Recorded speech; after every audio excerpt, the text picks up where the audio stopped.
Thank you, Madam President. First, I'd like to associate myself with the outstanding remarks from the senior senator from Iowa, whose long experience in this body is one that we all look to with great admiration and respect. And when he speaks of this, he's well known for his fundamental focus on taxpayer dollars and making sure money isn't wasted, make sure money is directed to the areas where it is supposed to go, where it is needed the most. And when he points out how this is a bill basically piled on with pork, and he's from Iowa, he knows about pork, he points out how misguided this effort is, how expensive it is, and how misdirected it is. So I just want to associate myself with these wonderful remarks of the senior senator from Iowa, and it's a pleasure and privilege to serve with him. I also come to the floor today, Madam President, to talk about the need for integrity in our elections. In 2020, the American people voted for a 50-50 Senate. We're in that body today. And gave Republicans nearly a dozen more seats in the House of Representatives. In the presidential election, 37 electoral votes were decided by less than 1% in those states. Without those 37 electoral votes, President Biden would have failed to achieve a majority in the Electoral College. This was a close election. And the reason it's a close election is it's a closely divided country. I'm home every weekend in Wyoming, and the two things I hear about is, one, this massive bill in front of the Senate right now of $1.9 trillion, amount of money that's all going to be added to the debt, and the concern for that spending. And the other issue is the integrity of our elections. So we have a close election, we have a closely divided country. If you would think anything, that should be a mandate to move to the middle, to find common ground, to work for solutions. It's the kind of things that the President talked about in his inaugural address on January 20th. At a time like this, Americans want to make sure that our own elections are safe and secure and fair.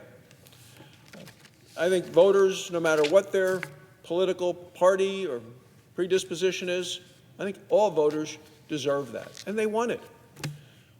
But when Republicans raise questions about the integrity of the election, well, we are attacked, and we've seen that now. In fact, earlier this very week, the Majority Leader of the United States Senate spoke of, in his, and quote, the pernicious and nasty guise of election integrity. Pernicious and nasty guise of election integrity, the Majority Leader of the United States Senate. He attacked the motives of millions of Americans who want to be confident in our elections. Every American ought to want to be confident in our elections.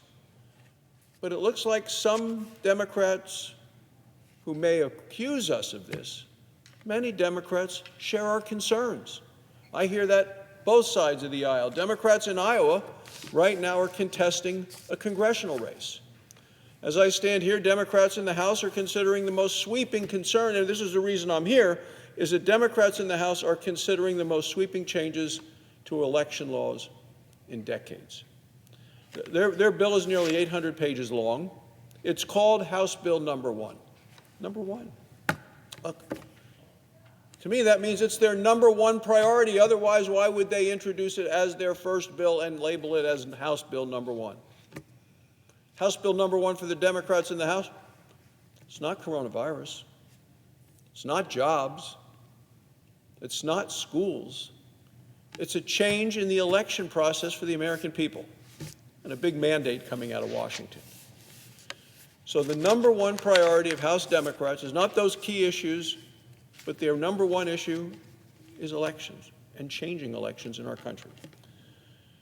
Well, the bill, interestingly, didn't go through a normal committee process, as bills are supposed to do, into the House or the Senate. Went straight to the floor. Nancy Pelosi's desk, floor of the United States House of Representatives.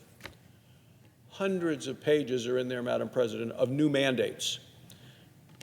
And it tells each of our states how to hold elections. It doesn't say states, you do it. It tells the states how to do it. These aren't just any mandates.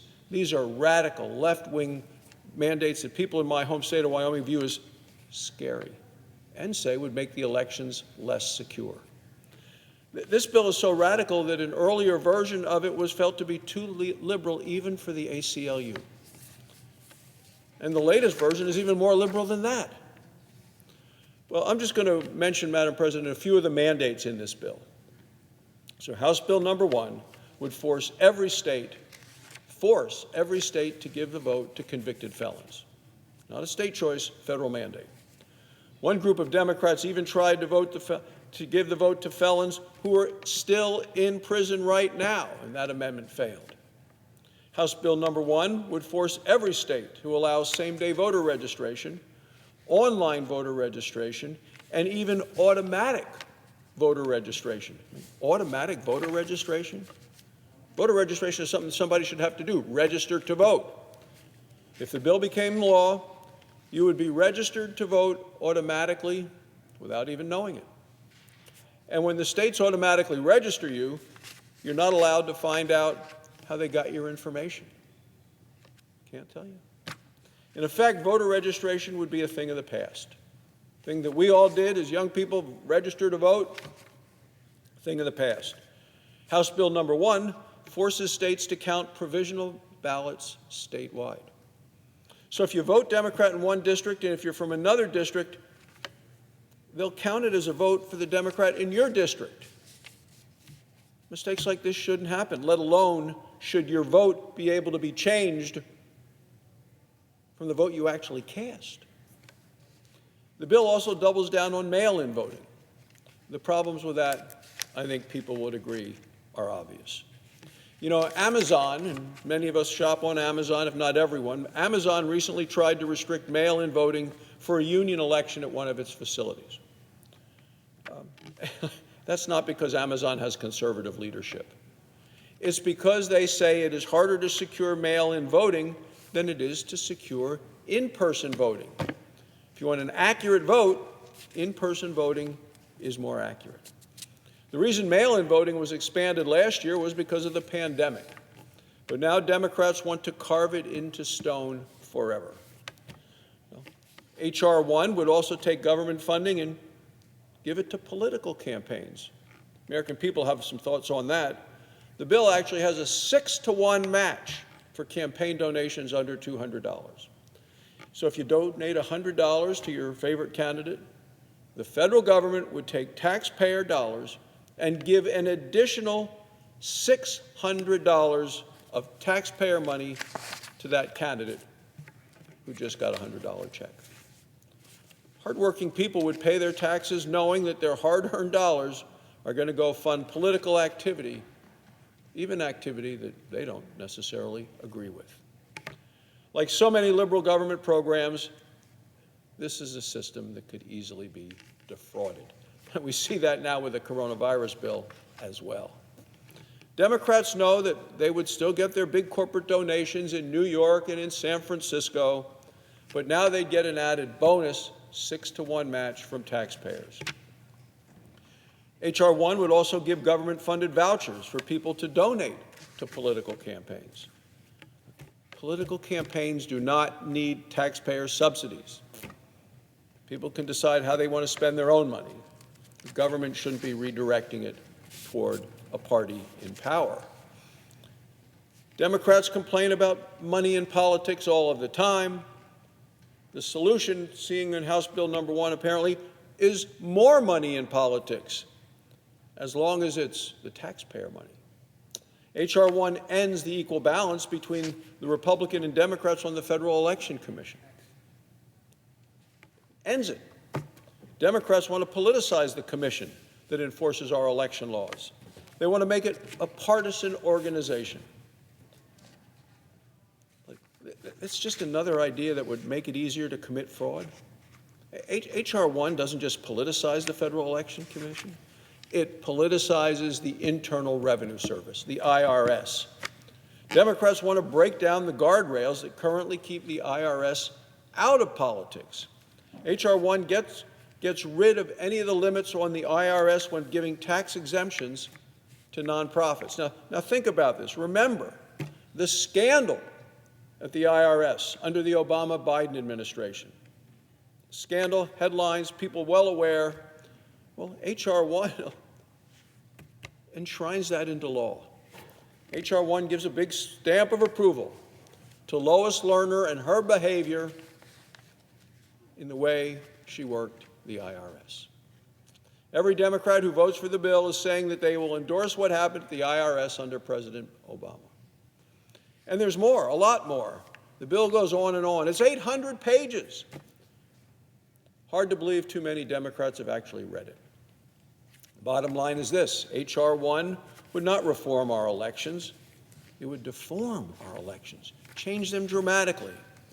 H.R. 1 makes our elections harder to secure, easier to defraud, and cast doubt on every election into the future. That's the last thing that we need in this country, Madam President. This is no time to sow doubt about our elections. People want confidence in the elections.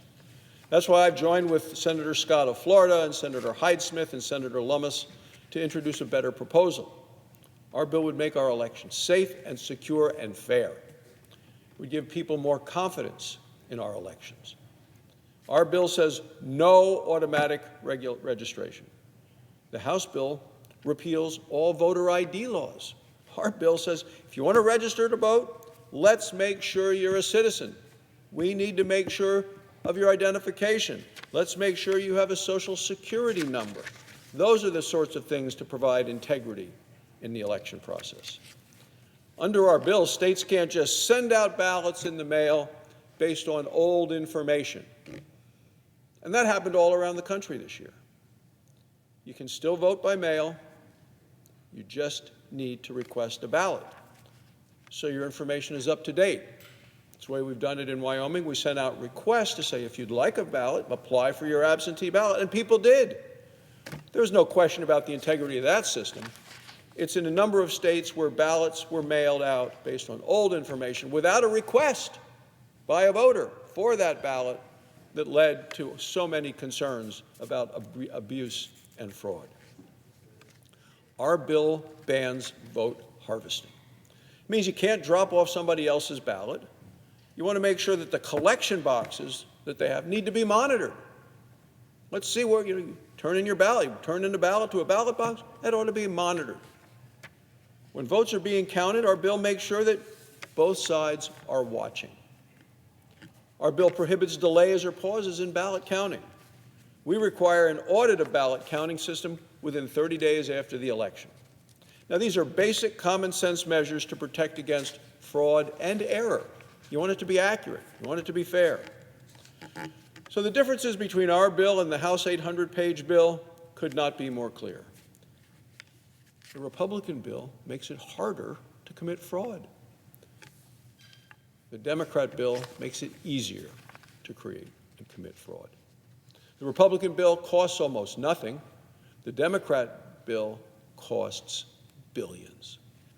The Republican bill strengthens the protections of our elections. The Democrat bill weakens those protections and even gets rid of some of them. This shouldn't be a partisan issue. We should all be against voter fraud. We should make it as hard to commit fraud as we possibly can.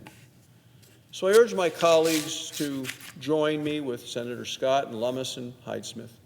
Let us stand for integrity of our elections. Let us give every American citizen confidence and peace of mind that our system works. Thank you, Madam President, and I yield the floor.